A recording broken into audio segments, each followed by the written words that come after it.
ഇന്ന് നമുക്ക് കുറച്ച് പ്രോൺസ് കിട്ടിയിട്ടുണ്ട്. ചെമ്മീൻ വെച്ചിട്ട് അപ്പോൾ ഒരു ഗാർലിക് റോസ്റ്റ് റെസിപ്പിയാണ് നമ്മൾ ചെയ്യാൻ പോകുന്നത്. അപ്പോൾ നമ്മൾ 1/4 ടീസ്പൂൺ മഞ്ഞൾപ്പൊടി, 1 ടീസ്പൂൺ കാശ്മീരി മുളക് പൊടി, 1/2 ടീസ്പൂൺ ഗരം മസാല, ആവശ്യത്തിന് ഉപ്പും ചേർത്ത് നല്ല രീതിയിൽ തിരുമ്മി പിടിപ്പിച്ച് വെക്കണം. ഇത് നമുക്ക് 1 മണിക്കൂറൊക്കെ ഒന്ന് വെക്കണം കേട്ടോ. എന്നിട്ട് നമുക്ക് ഇതിന് വേണ്ടുന്നൊക്കെ അരിഞ്ഞെടുക്കാം. ഞാനിവിടെ കൊച്ചുള്ളിയാണ് എടുത്തിട്ടുള്ളത്. പിന്നെ ഇഞ്ചി വെളുത്തുള്ളി പേസ്റ്റ് എടുത്തിട്ടുണ്ട്, 2 പച്ചമുളക് എടുത്തിട്ടുണ്ട്, കുറച്ച് കറിവേപ്പില എടുത്തിട്ടുണ്ട്, ഒരു മീഡിയം സൈസ് തക്കാളി, ഒരു ചെറിയ പീസ് കുടംപുളി. ഇത്രയാണ് നമ്മൾ എടുത്തിട്ടുള്ളത്. എന്നിട്ട് പാൻ വെച്ച് പാൻ ചൂടാകുമ്പോൾ നമ്മൾ എണ്ണ ഒഴിക്കുക. എണ്ണ ഒന്ന് ചൂടായി വരുമ്പോൾ കടുക് പൊട്ടിക്കുക കേട്ടോ. ഇത് നമുക്ക് ഈസി ആയിട്ട് നമുക്ക് ചോറിൻ്റെ കൂടെ കഴിക്കാനായിട്ട് ഉണ്ടാക്കാം. പിന്നെ ചപ്പാത്തിയുടെ കൂടെയോ അപ്പത്തിൻ്റെ കൂടെയോ ഒക്കെ ഇത് കോമ്പിനേഷനായിട്ട് നമുക്ക് കഴിക്കാൻ പറ്റും കേട്ടോ.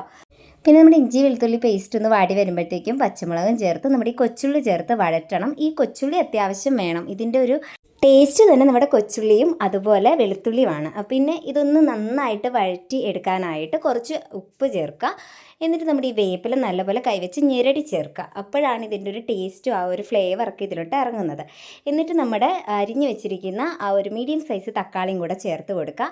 പൊടിയായിട്ട് നമ്മൾ ചേർക്കുന്നത് 2 ടീസ്പൂൺ മല്ലിപ്പൊടി, 1 ടീസ്പൂൺ കാശ്മീരി മുളക് പൊടി, 1/4 ടീസ്പൂൺ മഞ്ഞൾപ്പൊടി, 1 ടീസ്പൂൺ ഗരം മസാല, 1 ടീസ്പൂൺ നമ്മുടെ കുരുമുളക് പൊടി. ഇത്രയും ചേർത്ത് നല്ല രീതിയിൽ വഴറ്റിയെടുക്കുക.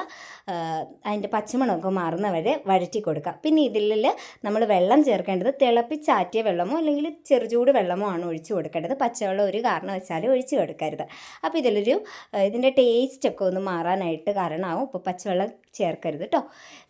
നല്ല രീതിയിൽ എണ്ണ തെളിഞ്ഞ് വരുമ്പോഴത്തേക്കും നമ്മുടെ കുടംപുളി, ആ ഒരു ചെറിയ പീസ് കുടംപുളിയും കൂടെ ചേർക്കുക.